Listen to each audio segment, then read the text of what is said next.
In the year 41 AD, a young man named Gaius Julius Caesar, Augustus Germanicus, ascended to the throne of Rome. The Roman people rejoiced. After years of harsh rule under Emperor Tiberius, here was their golden prince, the beloved son of the legendary general Germanicus, ready to usher in a new era of prosperity and glory.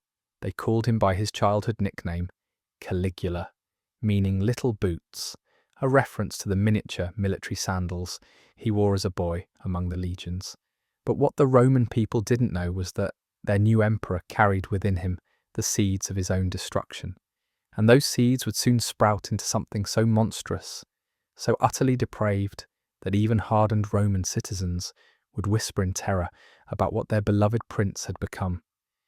You see, Caligula had discovered something that would consume him entirely, something that would twist his mind and body until he was no longer recognizable as human. He had discovered the secret of liquid gold, and he believed it would make him immortal. What followed was a descent into madness so complete, so horrifying, that it would make every excess of Roman imperial power pale in comparison. The story you're about to hear isn't just about political corruption or the abuse of power. It's about what happens when unlimited wealth meets unlimited delusion, when a man who believes himself to be a god decides that the laws of nature don't apply to him. It's about how the pursuit of immortality can destroy not just an individual, but an entire empire. And the truly terrifying part is that everything Caligula did was perfectly legal. He was the emperor of Rome, the most powerful man in the known world, and there was no law, no custom, no moral boundary that could stop him from pursuing his twisted obsession with consuming gold. When Caligula first heard about the supposed life-extending properties of gold, he was already showing signs of the mental instability that would define his reign. Court physicians had been whispering about his strange behaviour, his sudden mood swings, his increasingly grandiose delusions, but the young emperor dismissed their concerns. He had bigger things on his mind. Ancient sources tell us that Caligula became obsessed with the writings of certain Egyptian alchemists who claimed that gold, when properly prepared, could grant eternal life. These weren't just random charlatans either. Some of the most respected scholars in the empire had written treatises on the divine properties of precious metals. Gold, they argued, was incorruptible, unchanging, eternal. Therefore, consuming it would transfer these properties to the human body. The logic was seductive, especially to a man who already believed he was descended from the gods. Caligula had been raised on stories of his divine ancestry, told repeatedly that he carried the blood of Jupiter himself. The idea that he could achieve actual immortality through the consumption of gold wasn't just appealing, it felt like destiny.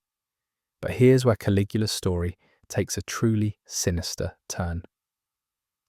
He didn't just decide to occasionally consume small amounts of gold leaf, the way some wealthy Romans did as a supposed health tonic. No, the emperor decided that if a little gold was good, massive quantities would be better. He began commissioning his court physicians to develop increasingly elaborate methods of gold preparation and consumption. The process was horrifying. Roman metallurgists would melt down gold coins and jewellery, creating a liquid metal that reached temperatures of over 1900 degrees Fahrenheit. This molten gold would then be cooled and ground into the finest possible powder. Court physicians would mix this gold dust with wine, honey, and various herbs, creating a concoction that was essentially liquid death disguised as an elixir of life. Ancient historians describe the preparation of these gold mixtures as elaborate ceremonies. The emperor would oversee every step personally, dressed in robes of purple and gold, convinced that he was participating in a sacred ritual that would elevate him beyond mortal limitations. The irony is staggering.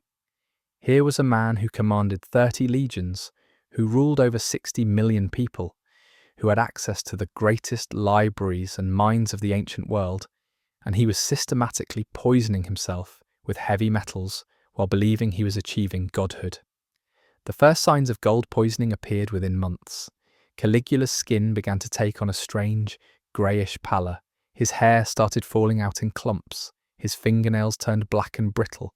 But rather than recognizing these as symptoms of poisoning, the emperor and his court physicians interpreted them as signs of divine transformation. His changing appearance wasn't sickness, it was proof that he was becoming something more than human. The psychological effects were even more dramatic. Gold poisoning attacks the nervous system, causing paranoia, hallucinations, and violent mood swings. Caligula began seeing enemies everywhere. He would order executions based on dreams, convinced that Jupiter was sending him visions of treachery. He started believing that he could communicate with statues, that animals were speaking to him, that the very walls of his palace were alive with divine messages. But the most disturbing aspect of Caligula's gold obsession was how it affected his relationship with his own body. As the poisoning progressed, he began to see his physical form as a vessel for divinity. He would spend hours examining his skin in mirrors, looking for signs of golden transformation. He commissioned artists to create paintings and sculptures showing him with golden skin, convinced that this was his true appearance. The emperor's daily routine became a nightmare of self-destructive ritual. Every morning, he would consume his gold mixture, followed by hours of what he called divine meditation, where he would lie motionless, waiting for the gold to work its magic. Court attendants reported that during these sessions, Caligula would sometimes stop breathing for minutes at a time, his body rigid and unresponsive. When he finally stirred, he would claim to have been communing with the gods. The financial cost of this obsession was staggering. Caligula was consuming quantities of gold that would be worth millions of dollars in today's currency. The imperial treasury, one of the wealthiest in human history, began to strain under the expense, but the emperor didn't care. He would order entire shipments of gold from the far corners of the empire, melting down priceless artifacts and historical treasures to feed his addiction. Roman senators watched in horror as their emperor transformed before their eyes. The handsome young prince who had once charmed the crowds was becoming something monstrous. His skin had taken on a waxy, artificial appearance. His eyes had developed a strange, metallic sheen. His movements became jerky and unnatural, as if his body was no longer entirely under his control. But perhaps the most chilling aspect of Caligula's transformation was how he began to view other people. The gold poisoning had convinced him that he was becoming a god, which meant that everyone else was becoming increasingly insignificant. Roman citizens weren't people anymore. They were insects. Senators weren't advisors. They were servants. Even his own family members were nothing more than amusing pets. The emperor's paranoia reached incredible heights. He became convinced that his enemies were trying to steal his gold, that there were conspiracies to prevent his divine transformation. He ordered the execution of anyone who had ever worked with gold, from jewelers to coin makers, convinced that they possessed dangerous knowledge about his secret. The Roman Forum ran red with blood as Caligula eliminated anyone he perceived as a threat to his immortality project. Ancient sources described dinner parties where the emperor would appear looking like a living corpse, his skin grey and mottled, his hair reduced to sparse, brittle strands. He would sit at the head of the table, consuming his gold mixture while regaling his terrified guests with stories of his conversations with Jupiter. The disconnect between his appearance and his grandiose claims was so complete that even hardened Roman aristocrats would flee from his presence. The gold wasn't just poisoning Caligula's body, it was poisoning his mind in ways that made him exponentially more dangerous. He began to believe that normal human laws and customs didn't apply to him.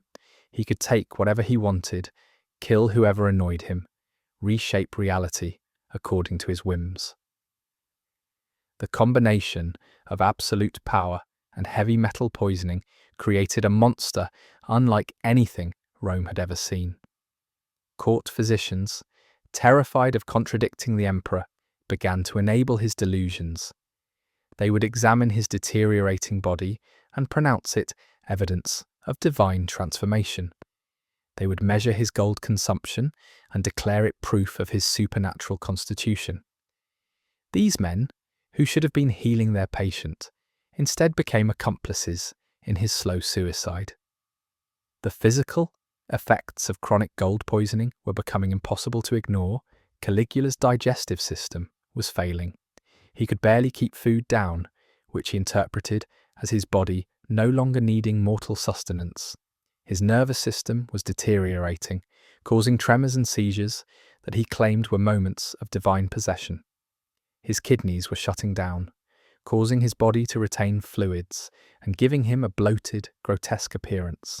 But the emperor's response to these symptoms was to increase his gold consumption. If a little gold was transforming him, more gold would complete the process faster. He began taking multiple doses per day, each one larger than the last. The quantities he was consuming would have killed an ordinary person within days, but Caligula's body had somehow developed a tolerance that allowed him to survive the poisoning while still suffering its effects. The psychological transformation was even more terrifying than the physical one. Caligula began to lose the ability to distinguish between reality and hallucination. He would have conversations with people who weren't there, issue orders to invisible servants, react to threats that existed only in his poisoned mind. The boundary between the emperor and his delusions had completely dissolved. Roman historians describe scenes that sound like something from a nightmare. Caligula would appear in the Senate, his skin mottled and grey, his movements jerky and unnatural. Convinced that he was radiating divine energy, he would give speeches about his transformation into a god while senators watched in horror as their emperor revealed himself to be a walking corpse, animated by madness and heavy metal poisoning. The emperor's obsession with gold extended beyond consumption. He began to surround himself with golden objects, convinced that proximity to the metal would accelerate his transformation. His palace became a shrine to his delusion, filled with golden statues, golden furniture, golden decorations. He would spend hours lying on a golden bed, believing that the metal was infusing him with divine power. But the most disturbing aspect of Caligula's gold obsession was how it affected his perception of time and mortality. He began to believe that he had already achieved immortality, that the physical deterioration he was experiencing was actually a shedding of his mortal shell. Death wasn't something that could happen to him anymore. It was something he had transcended. This delusion made him even more dangerous than before. If he couldn't die, then there were no consequences for his actions. He could order mass executions, bankrupt the empire, declare war on the gods themselves. The normal restraints that keep even tyrants in check had been dissolved by his absolute conviction that he was beyond mortal limitations. The financial implications of Caligula's gold consumption were becoming a crisis for the entire empire. The emperor had already spent most of the imperial treasury on his immortality project, and now he was demanding more gold from the provinces. Taxes were raised to crushing levels. Public works projects were cancelled. The Roman economy, one of the most sophisticated in the ancient world, began to buckle under the weight of one man's delusional obsession. But Caligula didn't care about the empire's finances.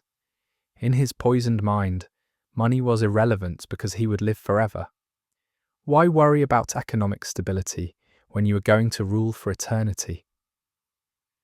The disconnect between his grandiose plans and the reality of his situation was so complete that even his closest advisors began to realize their emperor was completely insane. The physical effects of the gold poisoning were accelerating. Caligula's skin had taken on an almost metallic sheen, but not the golden glow he had expected. Instead, he looked like a living statue, his flesh grey and lifeless. His hair had fallen out completely, leaving his scalp covered in strange, discoloured patches. His fingernails had turned black and begun to fall off. He was becoming a walking advertisement for the toxicity of his obsession. But in his mind, these changes were proof that his transformation was nearly complete.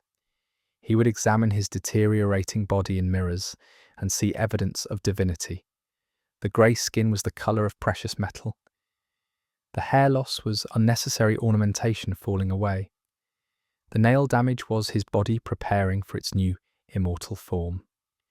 Every symptom of poisoning became confirmation of his delusion. The emperor's behaviour became increasingly erratic as the gold poisoning affected his brain. He would issue contradictory orders within minutes, forget important state business, and fly into violent rages over imagined slights. Roman administration, which had functioned smoothly for centuries, began to collapse under the weight of his incompetence. But Caligula was too far gone to recognize the chaos he was creating. The most tragic aspect of this story is how preventable it all was.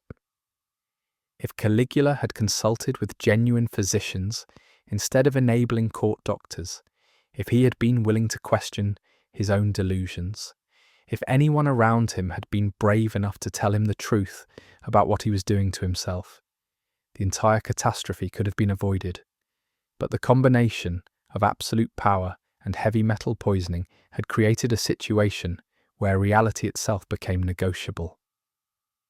Roman citizens began to whisper that their emperor was cursed, that the gods were punishing him for his arrogance. They weren't wrong, but the curse wasn't supernatural. It was chemical. Every day, Caligula was consuming enough gold to slowly destroy his body and mind, convinced that he was achieving immortality when he was actually accelerating his own death. The emperor's final months were a grotesque spectacle of delusion and physical decay. He would appear in public looking like a living corpse, his body ravaged by gold poisoning, his mind completely disconnected from reality. He would give speeches about his divine nature, while his audience watched in horror as their once beloved prince revealed himself to be a monster of his own making. And through it all, Caligula continued to consume his golden elixir, convinced that immortality was just one more dose away. He had no idea that every sip was bringing him closer to the very death he was trying to escape. The prince who had dreamed of living forever had instead created his own nightmare, a living hell where his body was slowly dissolving, while his mind convinced him he was becoming a god. The irony is almost too perfect. In his quest to transcend human limitations, Caligula had instead become the most human of all cautionary tales, a story about what happens when ambition, delusion, and toxic substances combine to destroy everything they touch. He had sought to become immortal, but instead had become the perfect example of how mortality can be accelerated by the very things we think will save us. By the winter of 68 AD, the gold had consumed everything. The Roman treasury lay empty, drained by Caligula's obsession with purchasing every available ounce of the precious metal. The emperor's body had become a grotesque monument to his delusion, his skin bearing an unnatural pallor that seemed to shimmer in torchlight. His hair had fallen out in patches, leaving him with a scalp that courtiers whispered looked more like tarnished bronze than human flesh. But the physical transformation was nothing compared to what had happened to his mind. The mercury and lead compounds in the crude gold preparations had systematically destroyed his brain tissue. What had begun as occasional paranoid episodes had evolved into a complete break from reality. Caligula now spent entire days conversing with statues, convinced they were responding to his divine proclamations. He would issue elaborate orders to invisible servants, commanding them to prepare golden feasts for gods who existed only in his poisoned imagination. The palace had become a surreal theatre of madness. Servants were forced to participate in increasingly bizarre rituals, pretending to see the hallucinations that tormented their emperor. They would nod solemnly as he described conversations with Jupiter, agree enthusiastically when he claimed to have witnessed golden eagles delivering messages from the heavens, and maintain serious expressions while he conducted lengthy diplomatic negotiations with his own reflection. His eating habits had devolved into something that horrified even his most loyal supporters.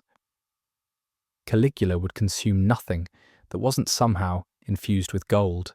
Palace kitchens became alchemical laboratories where cooks ground gold leaf into wine, mixed golden dust with honey, and served meals on plates literally covered in molten gold that had been allowed to harden into edible sheets.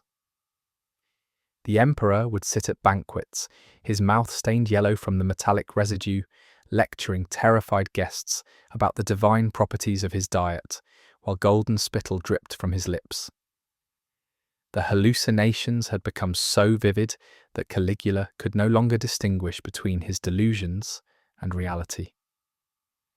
He would wake in the middle of the night, screaming that golden serpents were crawling through his veins.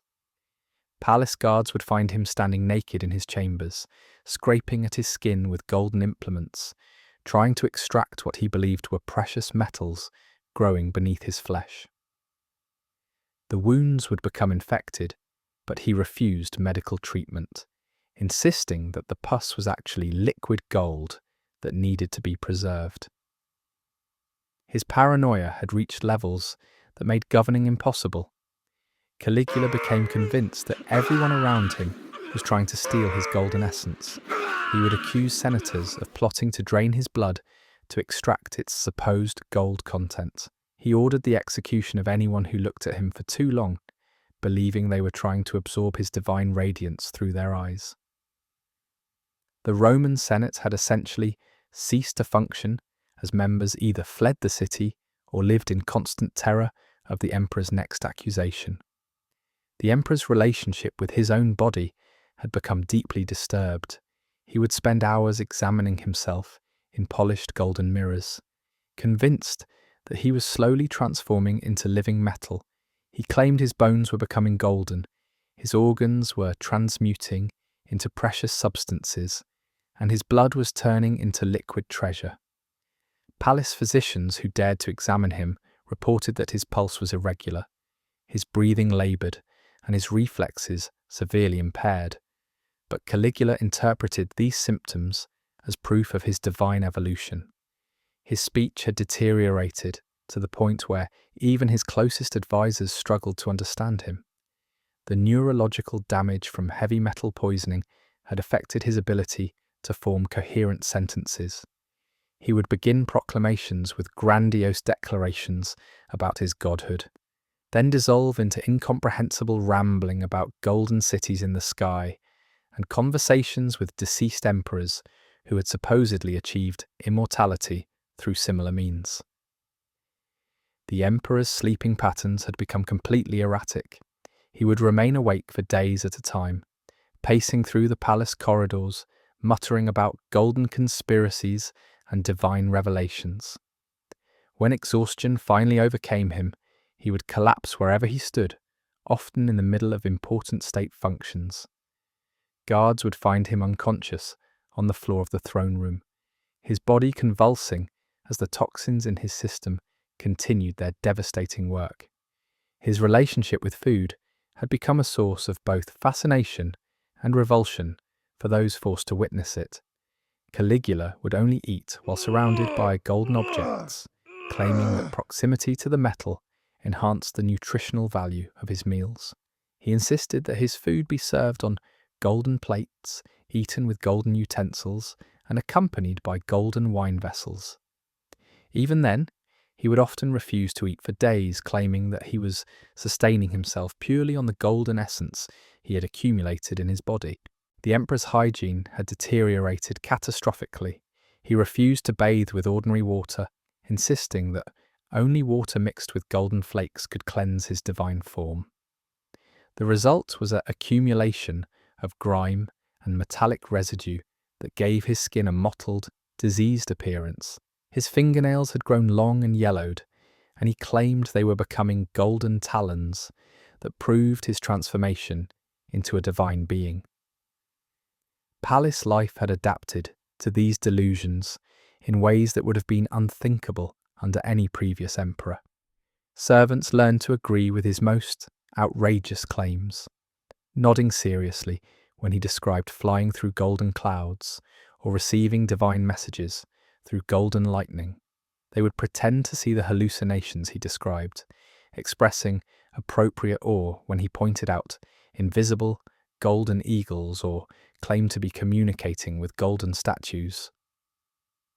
The emperor's court had become a gathering of terrified actors, each playing their role in a deadly theatrical performance. Senators would arrive for audiences dressed in whatever golden accessories they could afford, hoping to please the emperor's obsession while avoiding his wrath. They learned to speak in hushed, reverent tones about gold and divinity, crafting elaborate compliments about Caligula's supposed transformation while secretly planning their escape from Rome. His military commanders faced an impossible situation. The emperor would issue contradictory orders, sometimes commanding entire legions to search for mythical golden cities, other times ordering them to guard against invisible enemies made of precious metals. Roman military efficiency, the foundation of the empire's power, had ground to a halt as officers struggled to interpret the ravings of their supreme commander. The economic consequences of his obsession had become catastrophic. With the treasury empty and the emperor demanding ever-increasing quantities of gold, Roman taxation had reached crushing levels. Citizens were forced to surrender family heirlooms, jewelry, and any golden objects they possessed to feed the emperor's insatiable appetite.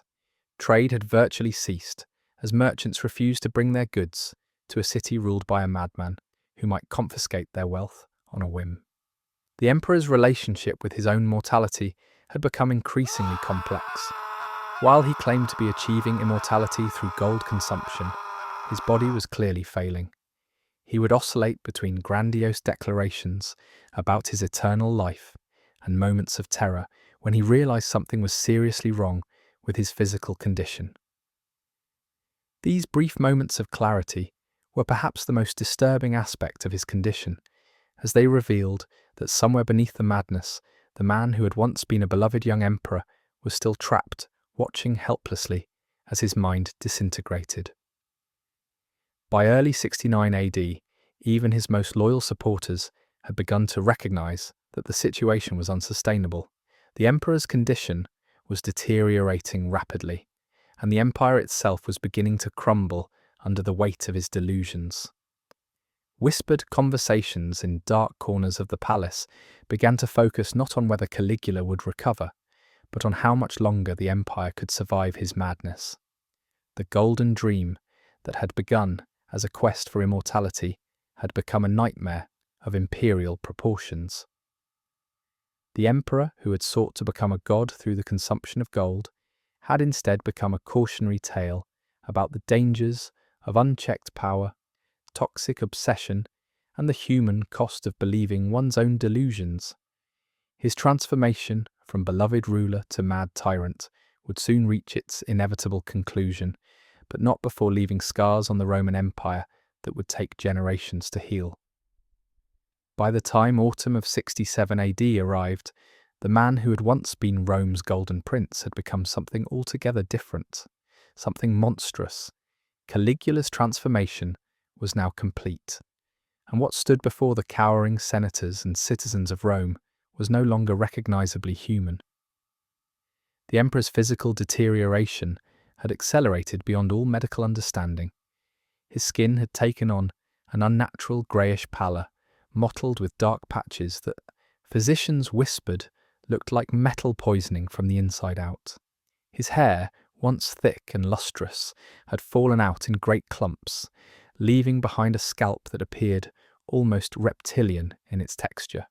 But it was his eyes that truly revealed the horror of what he'd become.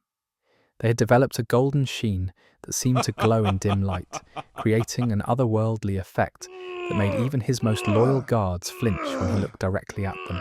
The hallucinations had evolved into something far more sinister than mere visions.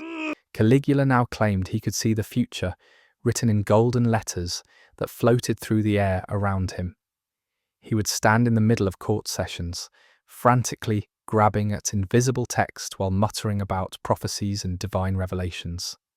Palace scribes were forced to record his ravings as official imperial proclamations, creating a bizarre collection of documents that read more like the fever dreams of a madman than the edicts of the most powerful ruler on earth.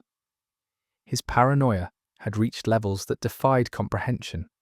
Caligula became convinced that his own reflection was plotting against him, ordering all mirrors in the palace to be covered with cloth. When servants accidentally revealed reflective surfaces, he would fly into violent rages, sometimes attacking the offending objects with his bare hands until his knuckles bled. The palace became a maze of covered surfaces and darkened rooms, as if the very act of seeing had become too dangerous for the emperor to tolerate. The golden consumption rituals had evolved into elaborate ceremonies that consumed entire days. Caligula would spend hours each morning preparing his daily dose of gold, now convinced that the metal needed to be blessed by specific incantations to maintain its potency. He created an entire mythology around his consumption, claiming that each grain of gold dust contained the essence of a different god, and that by consuming them, he was literally becoming divine. Palace priests were forced to participate in these blasphemous ceremonies, chanting prayers to Roman gods, while the emperor consumed what was essentially poison. His relationship with reality had become so tenuous that he began issuing contradictory orders within the same conversation. He would command a senator to be executed, then immediately demand to know why that same senator wasn't present for dinner. His memory had become so fragmented that he couldn't remember conversations that had happened minutes before, yet he claimed to have perfect recall of events from centuries past that he had supposedly witnessed as a god. The economic devastation of his reign had reached catastrophic proportions. Rome's treasury, once the envy of the ancient world, had been completely emptied to fund his golden obsession.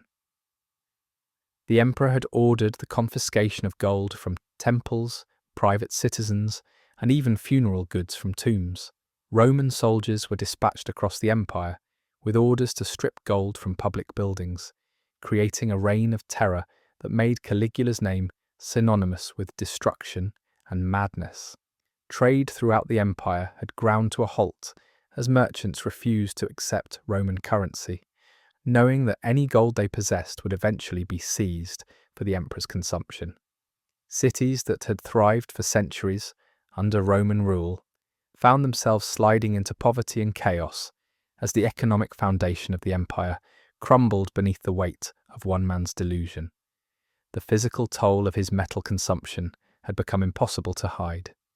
Caligula's hands shook constantly, making it impossible for him to perform even basic tasks without assistance. His speech had become so slurred and incomprehensible that official interpreters were required to translate his words for foreign dignitaries. The sight of the Roman emperor, drooling and mumbling, while golden saliva ran down his chin, became one of the most closely guarded secrets of the imperial court. His digestive system had been so damaged by years of gold consumption that he could barely keep food down. Palace physicians reported that his vomit often contained flecks of gold, creating a horrifying spectacle that seemed to confirm his claims about divine transformation. The emperor became convinced that his body was literally being transformed into living gold, and he would spend hours examining his skin for signs of metallic change. The psychological impact on the imperial court was devastating. Senators who had once competed for the emperor's attention now lived in constant fear of being noticed. A single glance from Caligula could result in execution, exile, or worse. The emperor's mood swings had become so extreme that he could go from apparent calm to homicidal rage in a matter of seconds, often triggered by stimuli that no one else could perceive. Palace servants reported that the emperor had begun talking to invisible companions, carrying on elaborate conversations with beings that only he could see. He would issue orders to these phantom advisors, then become enraged when human courtiers couldn't see or hear his divine counselors. The line between his hallucinations and reality had become so blurred that he seemed to exist in a completely different world from everyone around him. The military situation had become equally dire. Roman legions stationed throughout the empire were beginning to question orders that came from an emperor who was clearly insane. Reports reached the provinces of Caligula's bizarre behaviour, and some commanders began making preparations for what seemed like an inevitable civil war. The emperor's claims of divinity had initially been treated as political theatre, but his obvious mental deterioration made it clear that he genuinely believed his own delusions. Foreign ambassadors who visited Rome during this period left behind accounts that read like horror stories. They described meeting with an emperor who seemed to be slowly dying before their eyes, his body racked with tremors, and his mind completely disconnected from reality. Some diplomatic missions were abandoned entirely when envoys realized they were attempting to negotiate with a man who was clearly beyond reason. The religious implications of Caligula's condition created a crisis of faith throughout the empire. His claims of divinity had been supported by some priests who hoped to gain favor, but his obvious suffering and madness raised troubling questions about the nature of the gods themselves. If Caligula was truly divine, why was he clearly dying? If he wasn't divine, what did that say about the priests who had supported his claims? As winter approached, it became clear that the emperor's condition was deteriorating rapidly. His periods of lucidity became shorter and less frequent, while his episodes of complete disconnection from reality grew longer and more severe. The palace had become a house of horrors, where the most powerful man in the world wandered the halls like a ghost, muttering to invisible companions and consuming the very substance that was killing him. The gold that had once symbolized Rome's power and prosperity had become the instrument of its destruction. Every grain consumed by the emperor represented not just his personal descent into madness, but the systematic dismantling of an empire that had taken centuries to build. The prince who had once been beloved by his people had become a cautionary tale about the dangers of unchecked power and the human cost of pursuing the impossible. What made Caligula's tragedy even more heartbreaking was that somewhere beneath the layers of madness and physical deterioration, traces of his original personality occasionally surfaced. Palace observers reported brief moments when his eyes would clear and he would seem to recognize the horror of what he had become. These moments of clarity were perhaps the most devastating of all, as they revealed that some part of the man he had once been was still trapped inside the monster he had created. The stage was being set for a conclusion that seemed as inevitable as it was tragic. The emperor's body was failing, his mind was gone, and his empire was crumbling around him. The golden dream that had promised immortality and divine power was about to extract its final, terrible price. By the time Caligula drew his final breath in 68 AD, the transformation was complete. The Golden Prince who once symbolized Rome's glory had become something that defied human understanding. His death wasn't just the end of a life, it was the collapse of an empire's faith in its own divinity. The final months were a descent into pure madness. Caligula's body had begun to shut down from the accumulated gold poisoning. His skin took on an almost metallic sheen, stretched tight over bones that seemed to be dissolving from within. Palace servants reported that he would sometimes scratch at his arms so violently that golden flakes would fall from his wounds, as if the metal had literally become part of his flesh. But it was his mind that presented the most horrifying spectacle. Caligula became convinced that he was transforming into a golden god, that his flesh was becoming precious metal. He would spend hours staring at his reflection, in polished gold surfaces, speaking to what he believed was his divine form emerging. The emperor, who had once commanded 30 legions, now commanded only the voices in his head. The hallucinations reached their peak when Caligula began seeing golden figures that only he could perceive. He would hold elaborate conversations with these phantom beings, sometimes for entire days. Palace records describe him issuing military orders to invisible golden soldiers, planning campaigns against enemies that existed only in his poisoned mind. The Roman Senate would gather to hear imperial decrees, only to watch their emperor arguing with empty air. His paranoia became absolute. Caligula was convinced that everyone around him was trying to steal his golden transformation. He had several senators executed for what he claimed was their attempt to interrupt his metamorphosis into a god. The emperor, who had once been beloved by his people, now saw enemies in every shadow, conspiracies in every conversation. The physical deterioration accelerated rapidly. Caligula's hair had fallen out completely, leaving a scalp that reflected light like polished metal. His eyes, once described as piercing and intelligent, had become clouded with a golden film that made them appear almost blind. When he spoke, which was increasingly rare, his words came out as metallic rasps that barely resembled human speech. Palace physicians, the few who hadn't fled in terror, documented symptoms that seemed to come from some nightmare realm. Caligula's blood had taken on a golden tint, his urine sparkled with metallic particles, and his breath carried the scent of heated gold. They were witnessing the slow transformation of a human being into something that belonged more in the realm of myth than reality.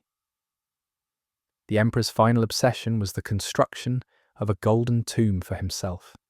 He demanded that artisans create a burial chamber made entirely of gold, convinced that he would resurrect as a golden god if his body was properly preserved in precious metal. The project consumed the last of Rome's treasury, bankrupting the empire for what everyone knew was a madman's final delusion. When the end came, it was both anticlimactic and terrifying. Caligula simply collapsed in his golden chamber, his body finally succumbing to the poison he had been consuming for years. But even in death, the horror wasn't finished. His corpse didn't decay normally. Instead, it seemed to mummify, taking on the appearance of a golden statue. The metallic compounds in his system had essentially preserved him, creating a grotesque monument to his own madness. The autopsy, conducted in secret by palace physicians, revealed the full extent of the transformation. Caligula's organs had been systematically destroyed by gold poisoning. His liver was shot through with golden veins.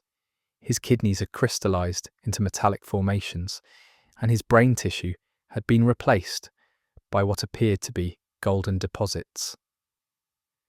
The man who had believed he was becoming a god had literally turned his body into a tomb of precious metal.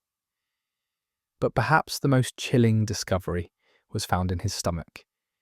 Pounds of gold, some melted and reformed by her body's heat, some still in recognizable shapes of coins and jewellery. The emperor's final meals had been almost entirely metallic, as if he had been trying to consume his way to divinity. His digestive system had become a golden graveyard filled with the wealth of an empire. The political aftermath was immediate and catastrophic. Rome's treasury was empty, the military was in chaos, and the empire's enemies sensed weakness. The provinces that had once feared Roman might now saw opportunity in the power vacuum left by a mad emperor's death. The Praetorian Guard, loyal to the end, found themselves protecting not an empire, but a golden corpse. Caligula's successor faced an impossible task. How do you rebuild an empire destroyed by one man's obsession with immortality?